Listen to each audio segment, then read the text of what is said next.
नमस्कार दोस्तों, आज है 27 अप्रैल 2020।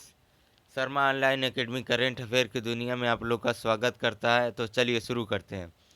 अभी हाल ही में किस पूर्व ऑस्ट्रेलिया ऑलराउंडर का निधन हुआ है? तो इसमें से सही आंसर है ग्रीम वाटसन का अभी हाल ही में निधन हुआ है। ग्रीम वाटसन ने ऑस्ट्रेलिया के लिए 5 टेस्ट और 2 वनडे मैच खेले।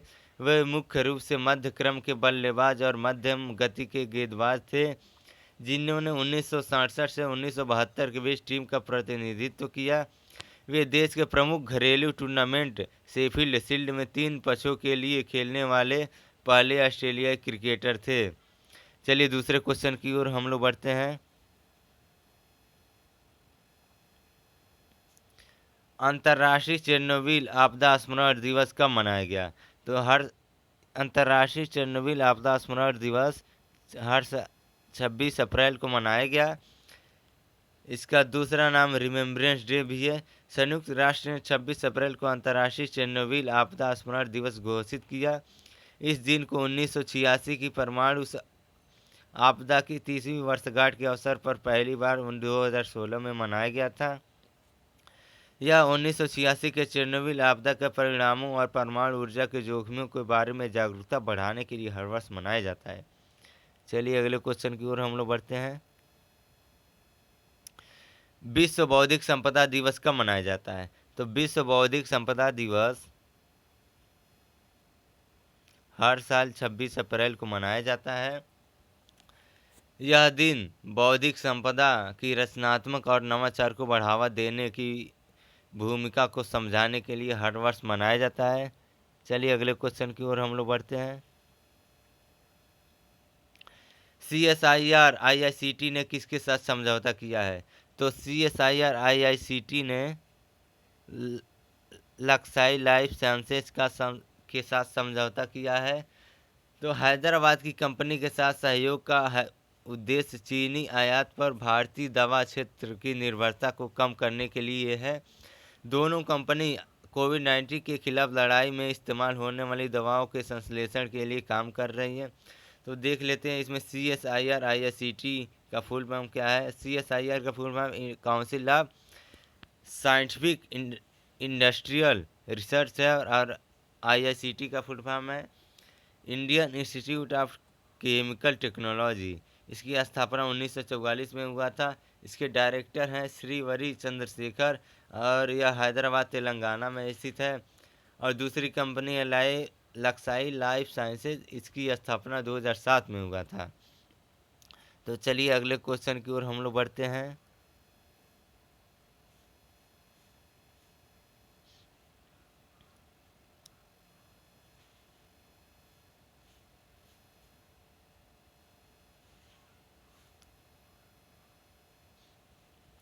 स्पेस एक्स ने कितने स्टार लिंक उपग्रह लॉन्च किए हैं? तो इसका सही आंसर है 60। यानी स्पेस एक्स ने 60 स्टार लिंक उपग्रह लॉन्च किए हैं। तो स्पेस एक्स के बारे में हम लोग जान लेते हैं। इसके फाउंडर हैं इलान मस्क। इसकी स्थापना 6 मई 2002 को हुआ था। इसके CEO हैं इलान मस्क, और इसका हेडक्वार्टर है हॉथोर्न कैलिफोर्निया, यूनाइटेड स्टेट में है। चलिए अगले क्वेश्चन की ओर हम लोग बढ़ते हैं।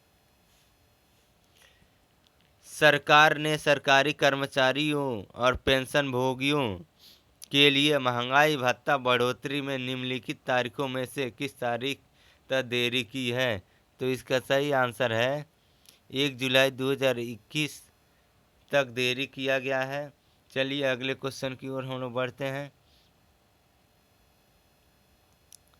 अनुसूचित जाति के लिए अनुसूचित क्षेत्रों में 100% आरक्षण प्रदान करने का आदेश किस राज्य में अनुसूचित क्षेत्रों में है?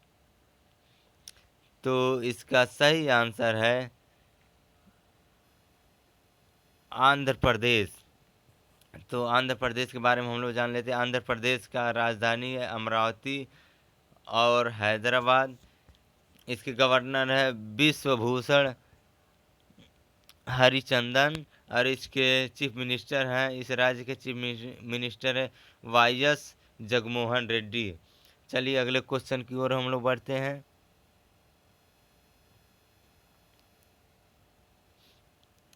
BWF ने बैडमिंटन फेडरेशन ने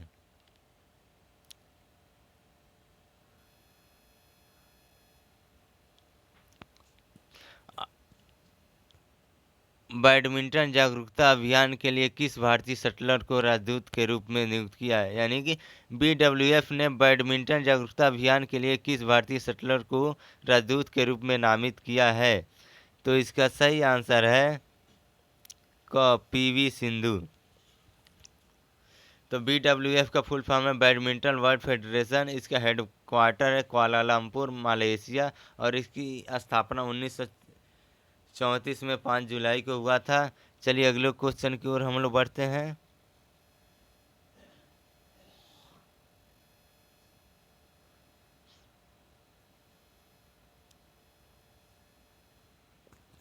राष्ट्रीय नौवहन बोर्ड के प्रमुख के रूप में किसे नियुक्त किया गया है?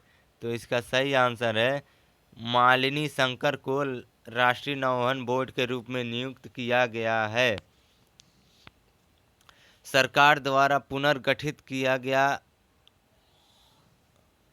नेशनल शिपिंग बोर्ड यानी NSB और मालिनी शंकर को बोर्ड के रूप में नियुक्त किया गया है। चलिए अगले क्वेश्चन की ओर हम लोग बढ़ते हैं।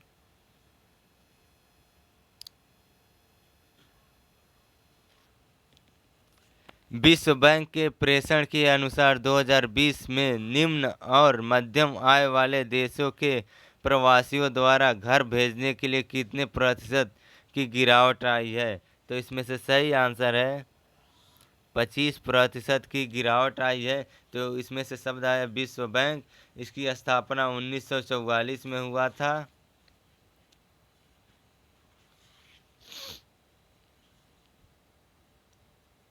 चलिए दोस्तों, आज का वीडियो यहीं समाप्त करते हैं। यदि आप लोगों को ये वीडियो अच्छा लगा हो तो इसे लाइक करें, सब्सक्राइब करें और शेयर करें।